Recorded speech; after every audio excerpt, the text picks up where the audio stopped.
From the Times and the Sunday Times, this is The Story. I'm Manveen Rana. Right, I'm just going to hit record on everything. And so you're in Louisiana, is that right? Yes. What time of day is it there? For my colleague, Katie Gatens, this was no ordinary interview. She'd spent a year trying to persuade a woman who's become a cult American celebrity to talk. Finally, at the end of 2024, here they were, meeting for an online interview. She came on the Zoom call and she looked very young, almost like a teenager with no makeup and a slouchy green top, and she had her hair pulled back in a ponytail. But she's just 1 year younger than me. She's 33. She talks in this very distinctive, high, very feminine voice. It's almost quite childlike. And she was just in her bedroom. I'm not a true crime story. I am an individual who had been through trauma. With Gypsy-Rose Blanchard, you either know who she is or you don't. She's quite notorious. She has a lot of social media followers, and people either love her and are very sympathetic to her, or they're kind of very critical of her and what she's done.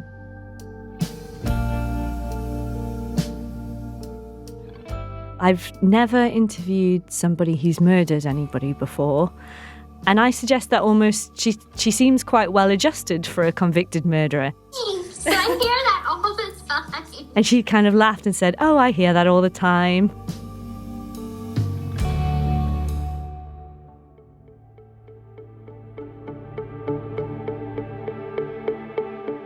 In 2015, Gypsy-Rose Blanchard was convicted of murdering her own mother. If that sounds startling, the story of what led to the murder proved to be even more extraordinary. The scandalous details of the case made Gypsy-Rose a media sensation who has millions of followers online and has reality TV cameras following her every move. Now, she's telling her own story through a memoir, and she spoke to the Sunday Times in an exclusive interview. Let's tell you the truth behind this sensation, behind the headlines, behind all of this stuff, and really humanize me, humanize my mother. In a world obsessed with true crime, what should we make of her celebrity? And why is there so much sympathy for a convicted murderer? The story today: I had my mom killed. I hope she's proud of me now.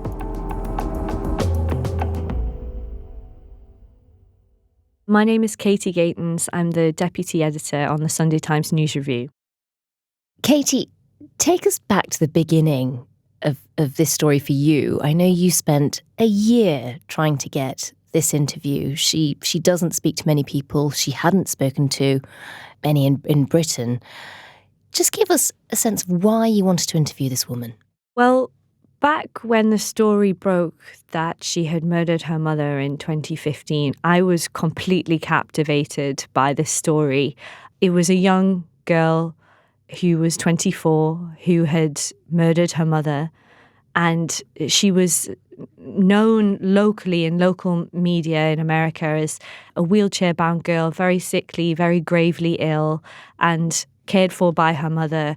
And it emerged when she was arrested for the murder that she wasn't ill at all. She was perfectly fine. So, yeah, there was a real twist in the story, and it almost seemed the headlines wrote themselves, really. Tell us a bit about the woman at the centre of all of this, Gypsy-Rose Blanchard. What was her early life like? So I was interviewing her because she's brought out a memoir called My Time to Stand, and which really details her early life. So she was born in Louisiana in 1991. Her dad, Rod Blanchard, and her mother, Dee Dee. And they separate before she's born. And yes, almost immediately, I think when she was about 4 years old, she began insisting that her daughter had serious health problems. What sort of problems did she think she had? Things like asthma, sleep apnea, leukemia, epilepsy, muscular dystrophy, and the list just goes on and on. In middle of all of that, in middle of these bad health scares, in 2005, Louisiana, where mother and daughter are living, is suddenly hit by the devastating Hurricane Katrina. What happened to Gypsy Rose in middle of all of that?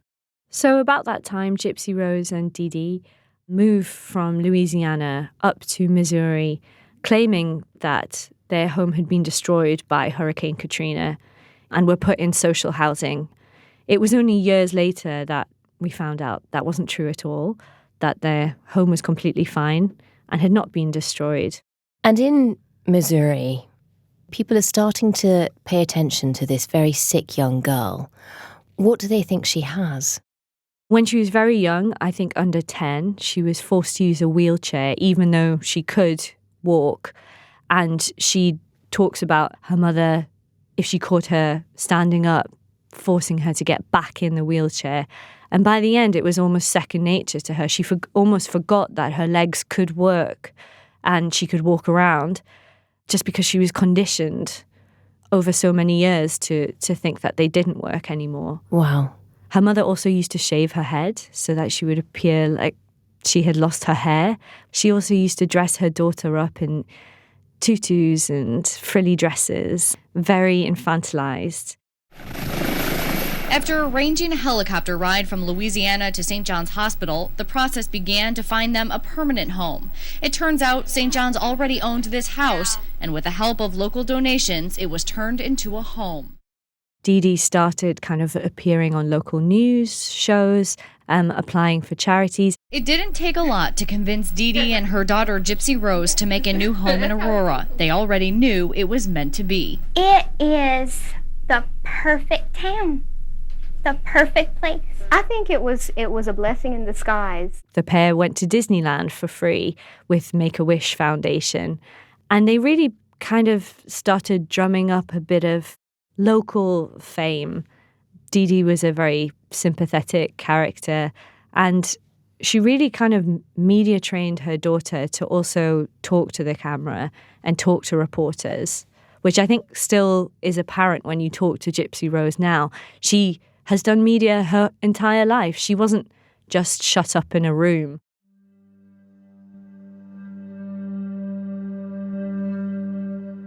She's getting a lot of support. She's getting free trips to Disneyland because everybody in Missouri thinks this is a very sick young girl. What's the truth at this stage? I mean, what's actually happening? So Dee Dee had Munchausen syndrome by proxy, which is a mental illness, a syndrome, whose sufferers invent or greatly exaggerate mental illnesses and conditions and project them onto a relative, which is often a child, because children tend to be more vulnerable, less powerful. So Gypsy Rose has nothing wrong with her. It's her mother who has Munchausen's by proxy. Exactly, yeah. And she hypothesizes on the reasons behind why her mother started inventing these illnesses for her. And it was closely linked to attention-seeking tendencies that Dee Dee had, almost to kind of try and win back Rod Blanchard, who didn't want anything to do with her and had moved on with another woman. So by creating these fake illnesses, she would kind of reel her ex back in. Wow. And with this condition, with Munchausen's by proxy, we hear about it in big court cases sometimes. How common is it? I think that very little is known about Munchausen syndrome by proxy, which is something that Gypsy Rose claims she is campaigning for to increase awareness. Do you think that there are other people like you? There is. I think it happens more than what we all think it does. Just this morning, I had read about a case of a possible Munchausen by proxy. It's hard to diagnose, and that's why there needs to be more education.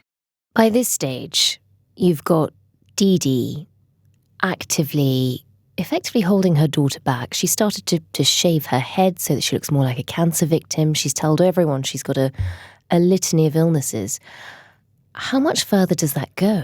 What point does she actually start to properly intervene with Gypsy Rose's health? How badly does she make her daughter seem sick? I think the most shocking thing for me was reading about the salivary glands. Dee Dee had Gypsy Rose's salivary glands removed and her teeth fell out due to the side effects of superfluous medications. And there are a couple of things that are really irreversible that are very shocking. I mean, I can't imagine not having any teeth. You know, it's really horrific. So you have a healthy young girl here who's now lost her teeth. Exactly. And Gypsy Rose in the book explains that she was bottle fed up until the age of 24. She had a feeding tube. 24? Yeah. Yes, exactly. So at some point a feeding tube was inserted. So she had never tasted real food and she used to drink with a bottle. So she's got a feeding tube. She's got no teeth. For Dee Dee, how do you walk into a hospital and demand surgery on your daughter when she's perfectly well? I mean, what were the doctors saying? So Gypsy Rose describes that her mother was incredibly attentive and didn't come across like a mother who was failing her daughter. She had tracked her foods and said that she was monitoring her. She seemed incredibly on top of her daughter's medication, incredibly attentive to her, that doctors almost took her word for it. And on occasions when she was battered back and said, we can't find anything wrong with her, she would just double down on the symptoms so that doctors were almost kind of worn down into kind of trusting this very doting, attentive mother. I'm sure as a physician, you would want to believe that, you know, you have a caring mother that cares for her child and that these illnesses are believable and real. The mother and daughter hopped from state to state, hospital to hospital, and they had so many different doctors that when their medical records didn't make sense, it didn't really matter. They were able to get away with it. Regardless of like how, I guess, mentally ill or incompetent that she was trying to have the doctors believe I was, I still should have been asked questions. Why did nobody seem to realise that Gypsy Rose was actually quite healthy? She wasn't unwell. I think it was very difficult for people to raise the alarm. The pair moved from state to state, falling between the cracks of social services, away from Blanchard's father and his new wife, and they ended up cutting back on telephone calls, seeing them maybe once a year. She was also homeschooled, so when she was very young, she was taken out of school, not allowed to interact with people her own age. Very much the only contact she had was with her mother and with doctors and with news reporters. She also mentions a time when the social services did come to the house. By this point, she said she trusted her mother. Apparently, they used to watch Disney TV shows together, and it was just the two of them. Social services came, asked her a few questions to one side, and then left, and nothing was done. And for Gypsy Rose, does she herself believe she's ill? I think at the start, she must have trusted, just like we do when we're children and we get taken to the doctors and we get given injections or antibiotics for something. You don't question it when you're a child. When she started getting a bit older as well, her mother blacked out the windows of their house with bin bags, black bin bags, so that she couldn't see out and nobody could see in. Why was that? I think it was just because they were in their own little world, so that Gypsy Rose couldn't see people outside and get ideas of freedom or people walking around. It's just so that she felt completely reliant on her mother and had no contact with the outside world or minimal contact with the outside world. But I think as she was getting older, she had access to the internet. She stole a phone and was able to communicate in secret. She started to have her own ideas and really realize that her mother wasn't acting in her best interests. The final straw really happens when there is a discussion to have exploratory surgery on Gypsy Rose's vocal cords. On her vocal cords? Yes, apparently her mother said there was something wrong with her distinctive high voice, and the doctors just gave in and said, okay, well, we'll go in. We'll see what's going on there. For Gypsy Rose, I think she couldn't imagine not having a voice, and she was getting older and older, becoming a bit stronger, physically stronger, and she realized that she needed to do something to stop her mother.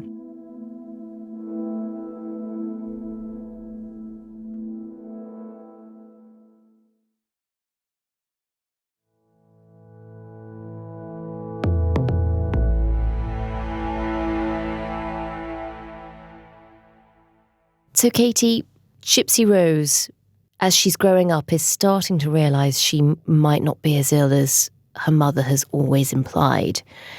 It sort of starts to come to a head when her mother is trying to get a surgery on her vocal cords. That seems to be the last straw.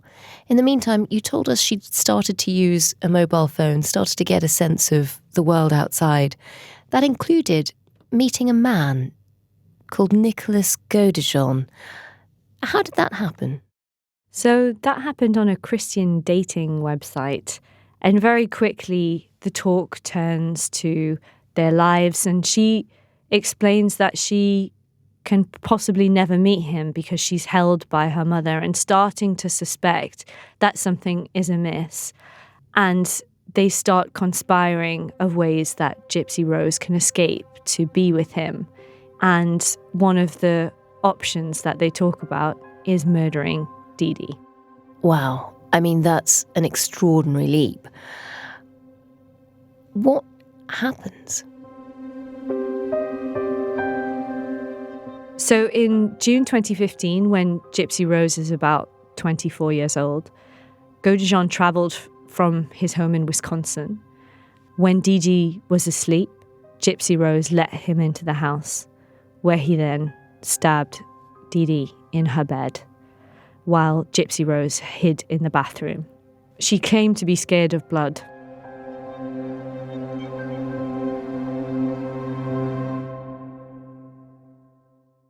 So at what point is the murder found out?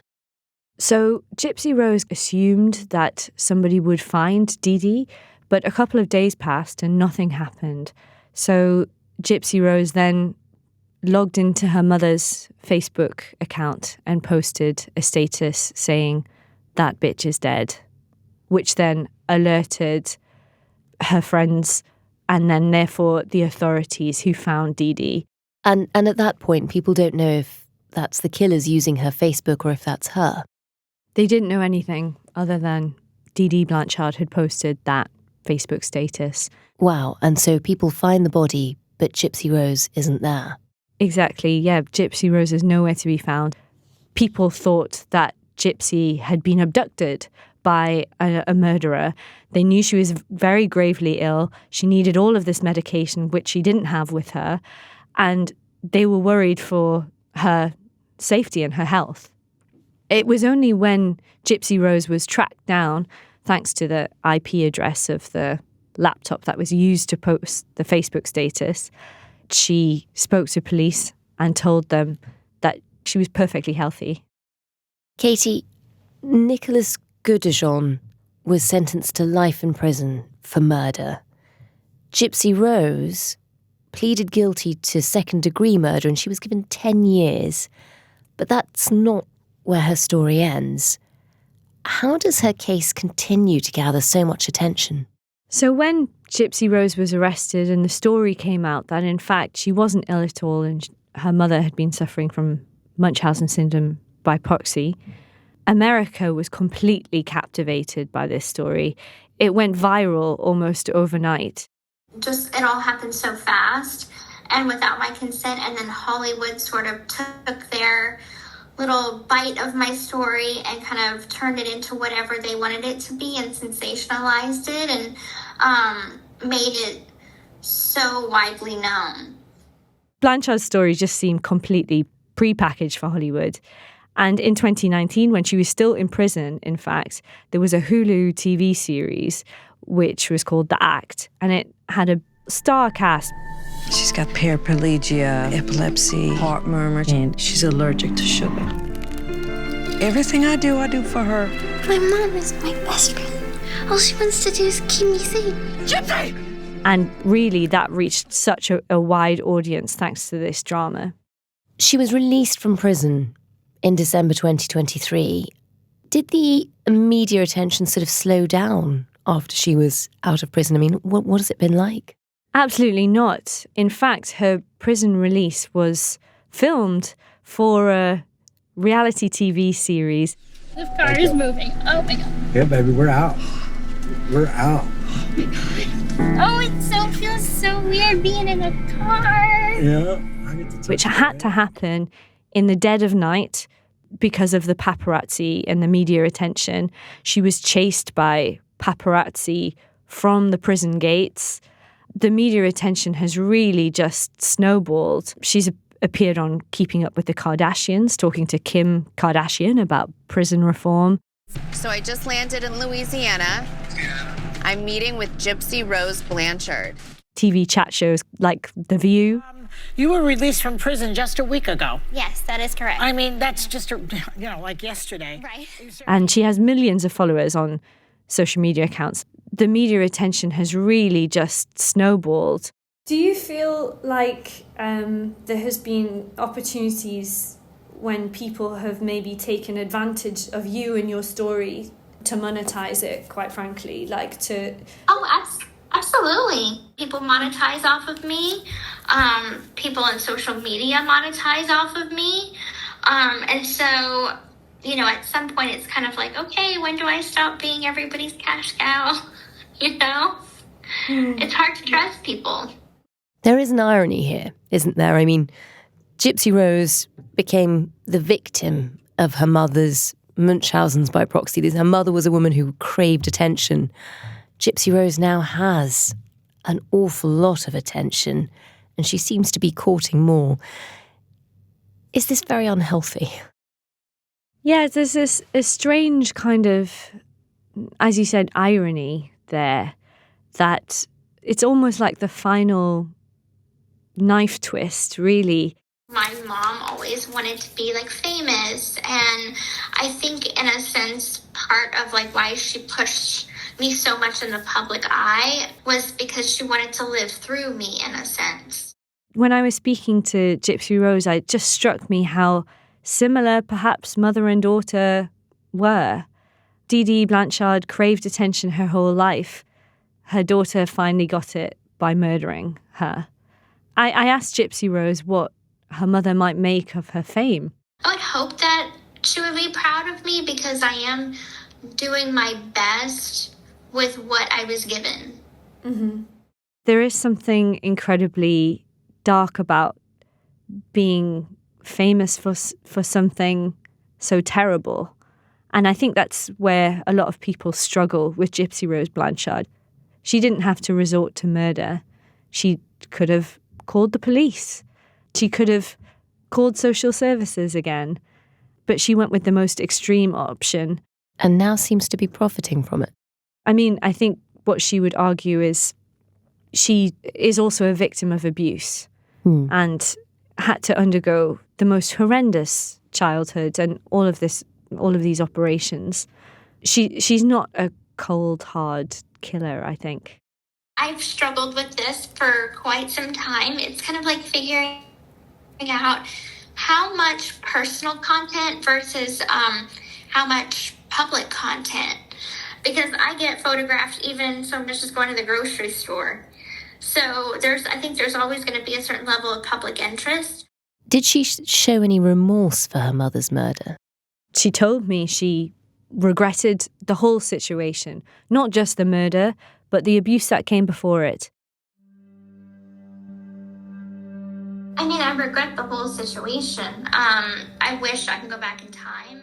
And if she could rewind her time, she said she would rewind to being 4 years old, where she would tell an adult, her dad, about what was happening to her, that she was fine.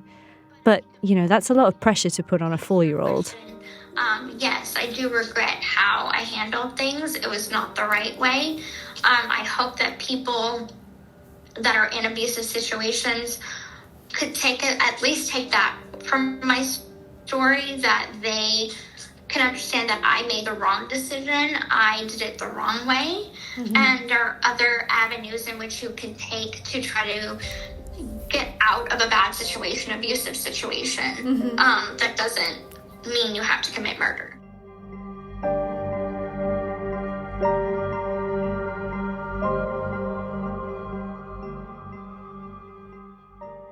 What does her story, but also her fame now, and the fact that America is so mesmerised by this story, what do you think it tells us about us?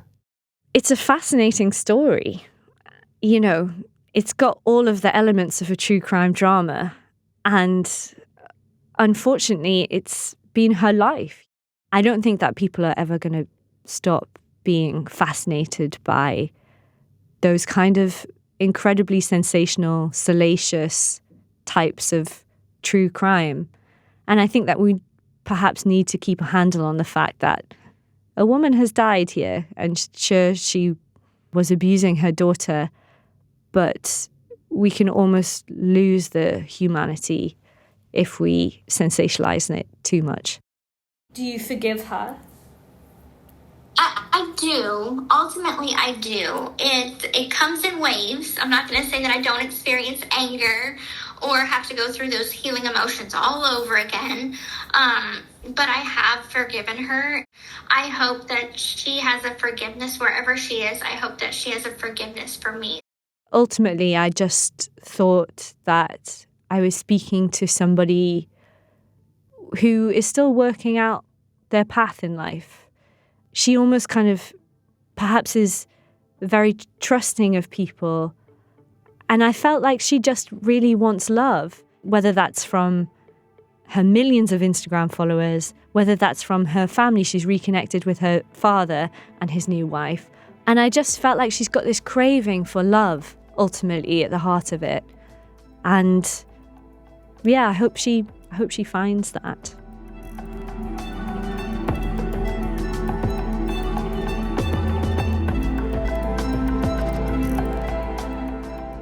That was Katie Gatens, Deputy Editor of the News Review at the Sunday Times. You can read all of Katie's work at thetimes.com or in print on Sundays. We'll also put a link to her full interview with Gypsy-Rose Blanchard in the episode notes. The producer today was Sam Chantarasak, the executive producer was Will Rowe, sound design was by David Crackles, and theme composition was by Mal Lassetto. If you can, please do leave us a review wherever you get your podcasts. Thanks for listening. We'll be back tomorrow.